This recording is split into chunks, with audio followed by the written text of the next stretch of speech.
Hey guys, welcome back to the third place, and firstly thank you to everybody who has watched the Yorkshire Tea Loaf video and given me feedback. I'm absolutely delighted, especially to the people who've actually made it, and I think it's fair to say a lot of them looked better than mine, so that's obviously delightful. Yeah, I'm overjoyed. Keep watching, keep trying.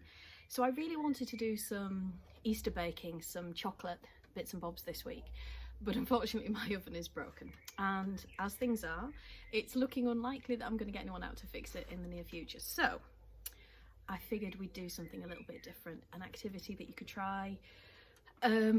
Yeah, if anybody out there knows me, they know that I love baking, but I also really enjoy gardening as well. So I thought what we'd do is we'd have a go at growing avocados from stones, something that I've done before. Do you want to help? This is Dawson. Dawson says hello. He's not great at gardening. He's good at pruning.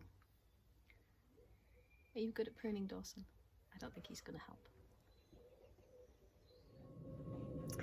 Despite the fact we don't really have a Mediterranean climate in this country, growing avocado plants is surprisingly easy. So all you're going to need is a glass, an avocado and some cocktail sticks, plus a little bit of water, and probably more than anything else you're going to need some patience. Okay, so we're going to start with your avocado. Take your avocado, and after you've enjoyed it, keep the stone. Just your normal avocado stone. And the most important thing to do at this point is to identify the top and the bottom. So it's a little bit tricky to tell on this one because it's more of a rounded stone. This one's a better obvious example. So you can see it's got the pear shape is very similar to what the avocado looks like on the outside, and you've got a very obvious pointy top and a flat bottom that has the little dip just there. So we take cocktail sticks and we just push them in the sides.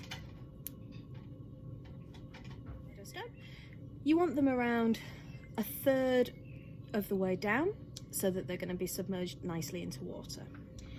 Then really simply, all you're going to do is sit those on the top of your glass. Pour in the water.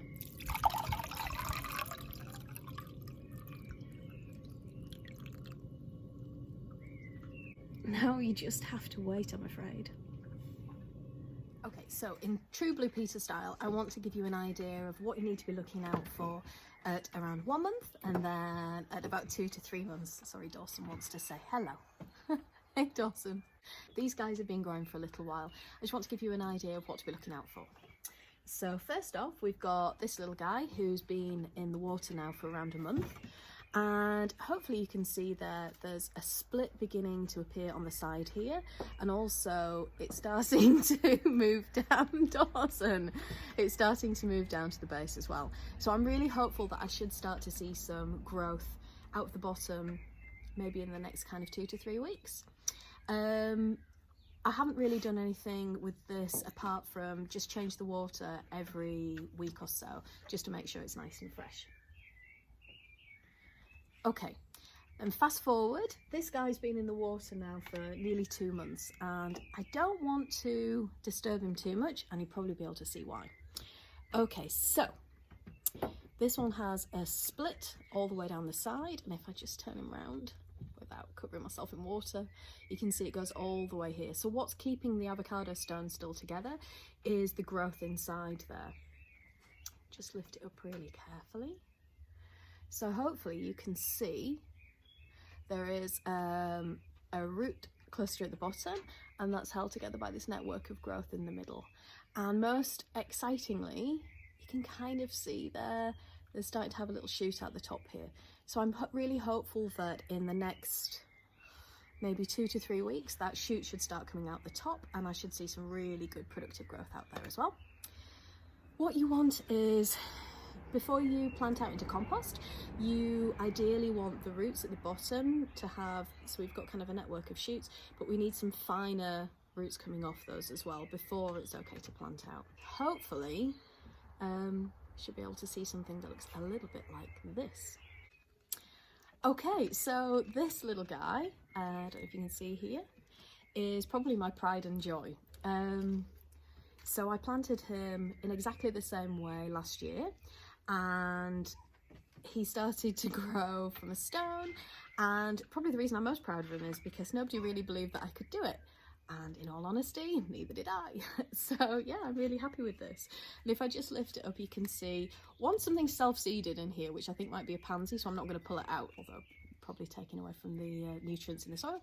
But I've kept the stone in here, so when I planted it in exactly the same way that I had it in the water, I just kept the stone 2/3 of the way submerged and then the top part pointing out, and I suppose that just gives a little bit of extra protection for the roots.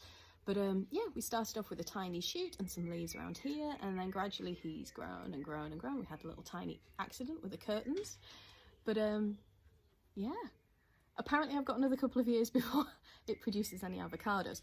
I'm okay with that. He's just a great plant, and yeah, I'm really proud of it.